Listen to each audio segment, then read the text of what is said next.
ఆత్మీయ బంధువులకు నమస్కారము. మనం ఇవాళ బాబూజీ మహారాజు గారి సహజ మార్గ దశాదేశ నియమాలు అనేటువంటి పుస్తకంలోని 9వ నియమం ఆదేశాన్ని చదివి దాని అర్థం తెలుసుకుందాం. నిన్ను చూచినప్పుడు ఇతరులకు పవిత్ర భావము, ప్రేమ, భక్తి రేకెత్తునట్లు నీ జీవిత వ్యవహారములు ఉత్తమమగునట్లు మలచుకొనుము. మన భావన నుండియే మనకు శక్తి కలుగును. ఇది ఎప్పుడగును? మన సృష్టికిని ఈశ్వర సృష్టికిని మధ్య నైసర్గికముగా మధురమగు సమత్వ భావమును మనము సృష్టించుకున్నప్పుడే ఇది సాధ్యమగును. వ్యవహారమును పదమునకు మిగుల విపులమగు అర్థము గలదు. పరతత్వమునకు తరువాత గల విశ్వమునంతయు ఈ పదము ఆవరించుకొనదగు వ్యాపకము గలదై ఉన్నది. పరమేశ్వరుని కార్యములలో సమత్వము గలదు, కానీ అది ఒక ప్రత్యేకార్థంలో మాత్రమే గలదు. అతడు అందరికును సమానముగా వెలుగును, శ్వాసించుటకును గాలి, త్రాగుటకు నీటిని ప్రసాదించును. ఇట్లు ప్రాణికోటి పెరుగుటకును మన ఉనికిని పోషించుటకును అతడెన్నో సృష్టించి ఉన్నాడు. ఇది ఏ ప్రకృతి చర్యల అందలి సమత్వమని చెప్పనగును. మరికొన్ని విషయములలో వాని వ్యవహారము వేరు విధముగా నుండును. అవి ప్రత్యేక విధముగా వర్ణింపబడినవి. మన ఎదుట బంకమట్టి ముద్ద ఉంచినప్పుడు ఆ ముద్దపై మనకు గలుగు అభిమానము కంటెను దానితో చేయబడిన వస్తువుపై మనకు అభిమానము ఎక్కువగా ఉండును. అట్లే మనుష్యుడు తన ప్రవర్తనను సరియగు పద్ధతిలో మార్చుకొని భగవంతుని సమీపించినచో ఆయన దృష్టి వాని విషయములో వేరొక విధముగా ఉండును. అందుచే ఆయన దృష్టిని మనపై కేంద్రీకరించుటకు సహాయపడు విధమున మనము మన ప్రవర్తనను మార్చుకొనవలెను. ఆయన దృష్టి మనపై పడవలెనగా మనము వెలుగును నేరుగా బడయుటకు భూమధ్య రేఖగా వలెను. భగవత్ వ్యవహారం ఇట్లున్నది. మనము దీనిని అనుకరించవలెను. మన ఎడల భగవంతుడు ఎట్టివి చేసెనో ఎట్టివి చేయుచున్నాడో అట్టి వ్యవహారములే మన దైనందిన జీవితంలో మనము చేయవలేను. ప్రకృతి ఎందలి ఈ రహస్యమును గమనించి మనము మన నిత్య జీవితంలో దీనిని ఆచరణ యందు ఉంచవలేను. పైన వివరించిన ప్రకృతి వ్యవహారములు పలు విధముల వ్యక్తీకరింపబడి ఉన్నవి. వస్తువుల ఎందలి వివిధ వర్ణములు దీనికి తార్కాణం. పూదోటలో వికసించిన పుష్పములలో ఒకటి ఎర్రగను, దాని ప్రక్కనే గల మరి ఒక పుష్పము పసుపు లేక నీలముగను ఉండును. ఇట్లు ప్రకృతి వివిధ వర్ణములలో తన ప్రకాశమును వ్యక్తము చేయుచు ప్రతి వస్తువు తన యోగ్యత సామర్థ్యములకు దగిన రీతిని ప్రకృతి శక్తిని స్వీకరించినట్లు చేయును.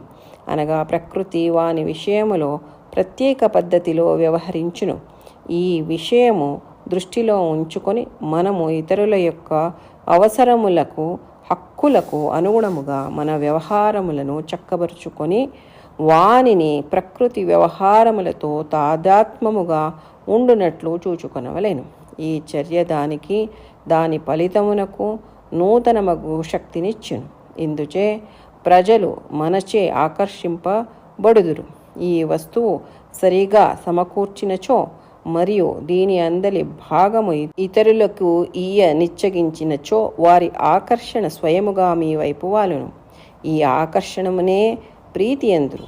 ఇతరుల యోగ్యత నీ దృష్టి అందున్నప్పుడు సామరస్యము పుట్టుట వలన నీలో కలిగిన శక్తి ప్రభావమునకు ఆధీనులైన ఇతరులకు వారి హృదయములందు నీపై ప్రేమ జనించి నీ విషయములో వారు నీకు అనుగుణముగా ప్రవర్తింతురు.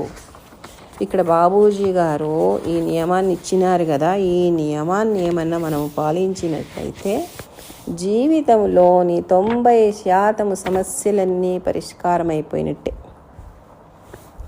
ఇంకేం సమస్యలు అనేవి చాలా అల్పంగా ఉంటాయి. ఇంకా అంటే మనల్ని చూస్తే వేరే వాళ్ళ హృదయంలో పవిత్ర భావన, ప్రేమ, భక్తి రేకెత్తేటట్లుగా నా జీవిత వ్యవహారం ఉండాలి.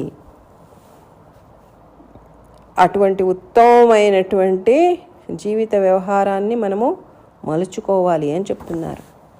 ఎప్పుడు ఒక మనిషిని చూస్తే మనకు పవిత్ర భావన వస్తుంది, ప్రేమ వస్తుంది, భక్తి వస్తుంది చెప్పండి. ఎప్పుడైతే ఆ మనిషిలో ఆ ప్రేమ అనేది అందరి పట్ల ఉంది, ఎప్పుడైతే ఆ మనిషి హృదయంలో ఆ పవిత్ర భావన అనేది ప్రకాశిస్తోంది. ప్రతి ఒక్కళ్ళ పట్ల ఆ పవిత్ర భావన ఉంది. అంతేకాకుండా ఆ భక్తి అనేటువంటి స్థితి అతనిలో ఉంటే అప్పుడు ఆ మనిషిని చూడంగానే అందరికీ అదే భావన హృదయంలో వస్తుంది. ఏ రకంగా బాబూజీ గారిని చూడంగానే మనకు అందరికీ అలా వచ్చేస్తుంది కదా, ఆ రకంగా బాబూజీ గారే దీనికి సాక్షాత్తు ఉదాహరణ. ఎందుకు ఈ రకంగా అంటే మన భావన నుండినే మనకి శక్తి కలుగుతుంది. మనం ఏ రకంగా భావన హృదయంలో పెట్టుకుంటామో అదే భావననే శక్తి మనకు.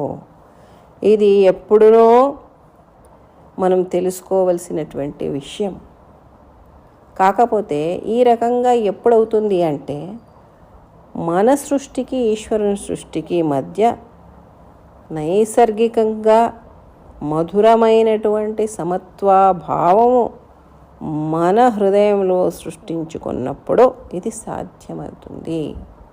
అంటే భగవంతుడు ఏ రకంగా సమతాభావాన్ని మనందరి పట్ల చూపిస్తున్నాడో అదే రకంగా మనము కూడా సమతాభావాన్ని మన చుట్టూ ఉన్న వాళ్ళందరి పట్ల చూపించాలి.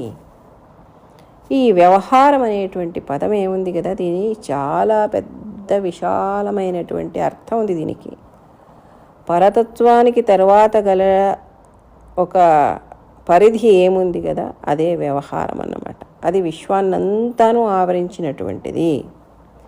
పరమేశ్వరుని యొక్క కార్యం ఏముంది, సమత్వంతో కూడి ఉంది అని చెప్తాం కదా. ఏ రకంగా అంటే అందరికీ చూడండి, వెలుతురు ఒక్కటే సమంగా ఉంది, గాలి అది సమంగా ఉంది, నీరు అది సమానంగానే ఉంది. మరి ఇంక తినడానికి జీవించడానికి ఎన్నో వస్తువుల్ని నిర్మించాడు అందరికీ సరి సమానంగా కదా. ఇది భగవంతుని యొక్క వ్యవహారం. ఇది సమానతని చాటి చెప్తుందన్నమాట. ఇది ప్రకృతి చర్యల లోపల ఉండేటువంటి సమత్వము అని చెప్పచ్చు మనం. ఇంకా కొన్ని విషయాలు ఏంటంటే భగవంతుని వ్యవహారము వేరే విధంగా కూడా ఉంటుంది. ఏ రకంగా అంటే ప్రత్యేక విధంగా వర్ణించబడింది అంటారు బాబూజీ గారు.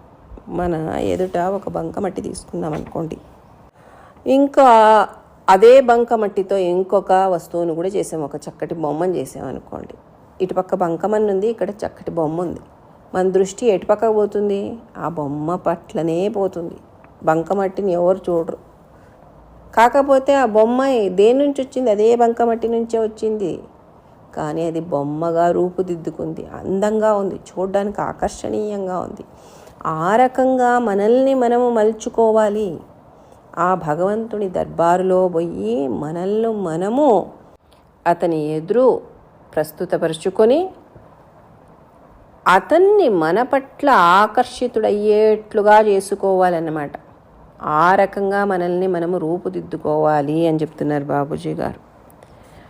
కాబట్టి భగవంతుడు మనకు ఏమేమి చేసినాడో, ఏమేమి ఇచ్చినాడో, ఏ రకంగా వ్యవహరిస్తున్నాడో అదే రకంగా మనము కూడా దైనందిన జీవితంలో వ్యవహరించాలి.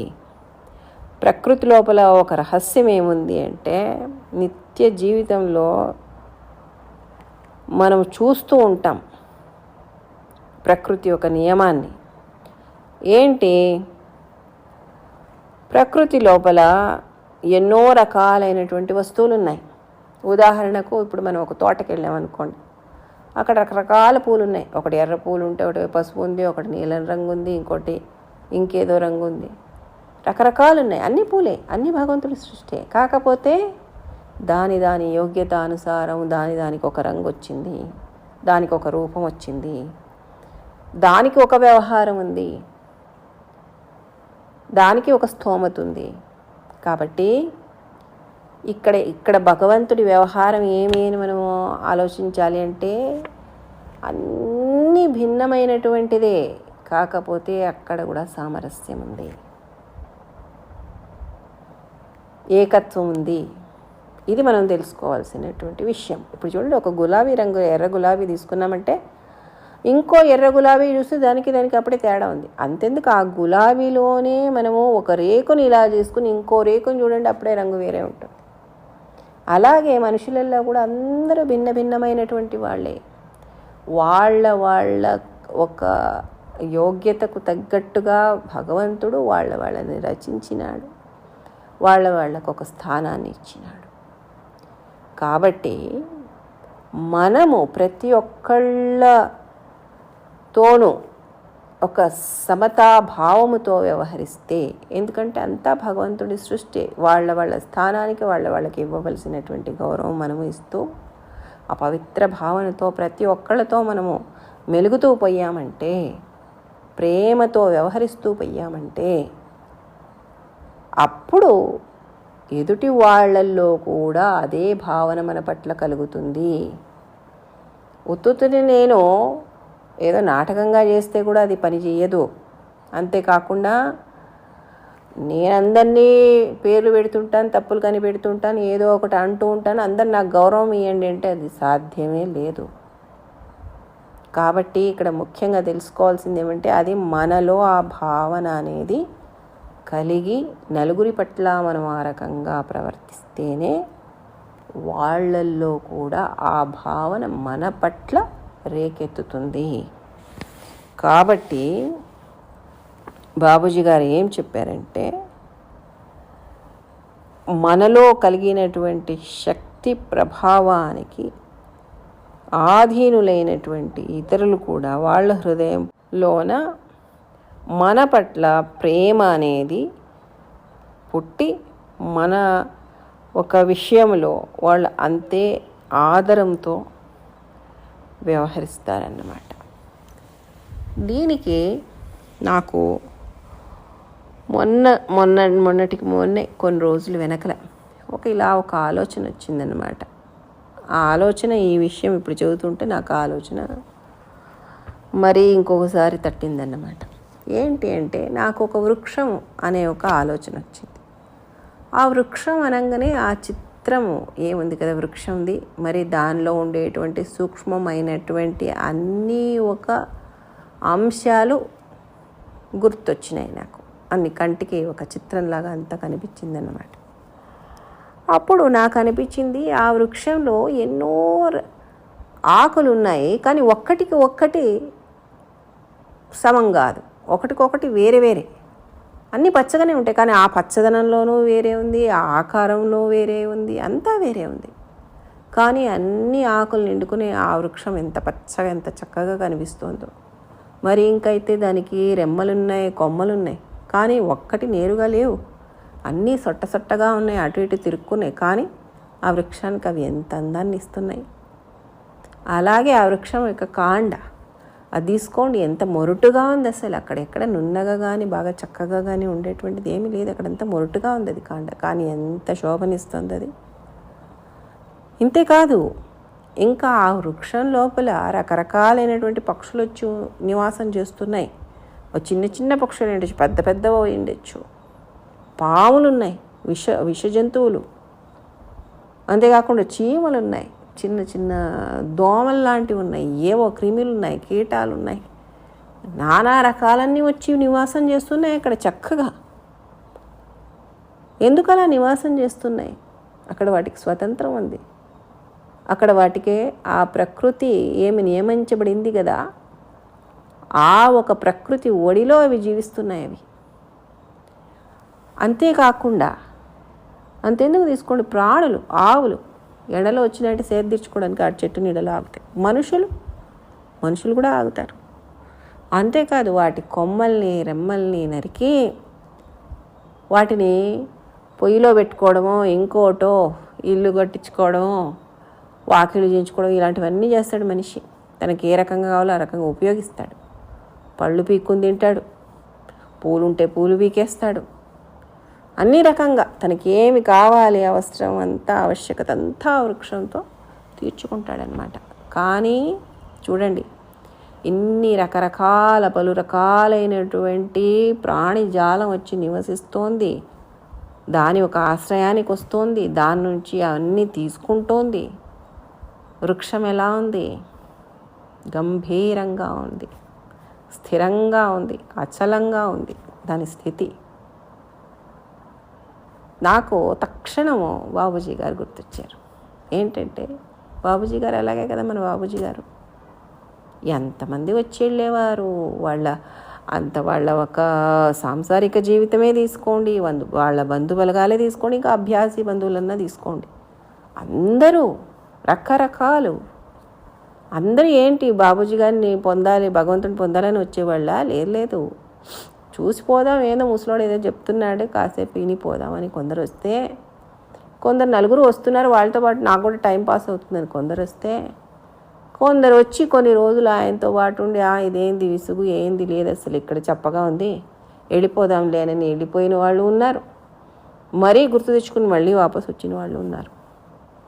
అంటే ఎన్ని రకాలు ఆయనకి. అంతేకాకుండా ఆయన ఎదురుగా ఒక మాట ఉంటే వెనకలు ఒక మాటని తిట్టిన వాళ్ళు ఉన్నారు, ఆయనకు అపకారం చేసిన వాళ్ళు ఉన్నారు, విష జంతువులు లాంటి వాళ్ళు కూడా ఉన్నారు. కానీ బాబూజీ గారు అచలమైనటువంటి ఆ స్థిరమైనటువంటి ఆ స్థితిలో ఆ ప్రేమ భావన ఆయన హృదయంలో నుంచి అలాగే పెళ్ళుబికి, అంతేకాకుండా ఆ సమత్వ భావము, ఆ సమతాభావము, ప్రతి ఒక్కళ్ళతో ఆయన చేసేటువంటి వ్యవహారం ఏమనిపించేది అందరికీ, బాబూజీ గారు నన్నే ప్రేమ చేస్తున్నారు, నేను చాలా గొప్ప అని మనిషి ఫీల్ అయిపోయేవాడు. పిచ్చి కాకపోతే మరి. ఎందుకంటే బాబూజీ గారికి అందరూ సమానమే బాబూజీ గారికి, ఎవరు ఎక్కువ లేదు. ఎందుకంటే ఆయన హృదయంలో ఆ పవిత్రత భావన, ఆ ప్రేమ, భక్తి, ఆ సమతా భావన అలాగే విరజిమ్ముతూ ఉండేది అనమాట బయటికి. అదే అందరికీ ఇచ్చేవాళ్ళు, ఆయన పంచేవాళ్ళు. ఒక ఫారిన్ అభ్యాసి బాబూజీ గారిని అడిగారనమాట ఇంటర్వ్యూ చేస్తూ, మీరు అందరికీ ఏమి ఇస్తారు అని, ఏమి ఇస్తున్నారు అని. బాబూజీ గారు చెట్టుకుని ఒకే మాట, 2 నిమిషాలు మౌనం, 1 నిమిషం మౌనం అంతే, చెట్టుకుని ఏం చెప్పారు, లవ్ అన్నారు, ప్రేమ. అప్పుడు ఆయన అన్నారు, అవును, అది మేమందరము అనుభవిస్తున్నాం దాన్ని, వీఆర్ ఎక్స్పీరియన్సింగ్ ఇట్ అని అన్నాడు అనమాట.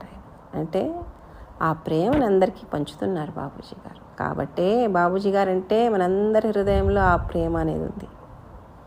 కాబట్టి మిత్రులారా, మన ఆలోచన ఏముంది కదా, అదే మనకు శక్తినిస్తుంది. కాబట్టి ఇతరుల పట్ల మనం ప్రేమతో, గౌరవంతో, ఒక పవిత్రతా భావనతో, అంతేకాకుండా సమతాభావనతో ఎప్పుడైతే మనం చూస్తామో వాళ్ళ హృదయంలో ఈ ఒక భావము ప్రతిబింబిస్తుంది.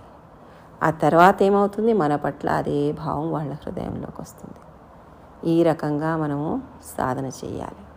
ఇది కేవలం బాబూజీ గారి కృప వల్ల జరిగేటువంటిది. కాబట్టి మనం అందరము చాలా ఒక వేదనాపూర్వకమైనటువంటి హృదయంతో బాబూజీ గారిని ప్రార్థించి ఇటువంటి స్థితిని ప్రసాదించమని కోరుకుందాం. ఇంతటితో ఈ సత్సంగాన్ని ముగిద్దాం. మరికొన్ని విషయాలను వచ్చే సత్సంగంలో తెలుసుకుందాం. అప్పటిదాకా సెలవు. నమస్కారం.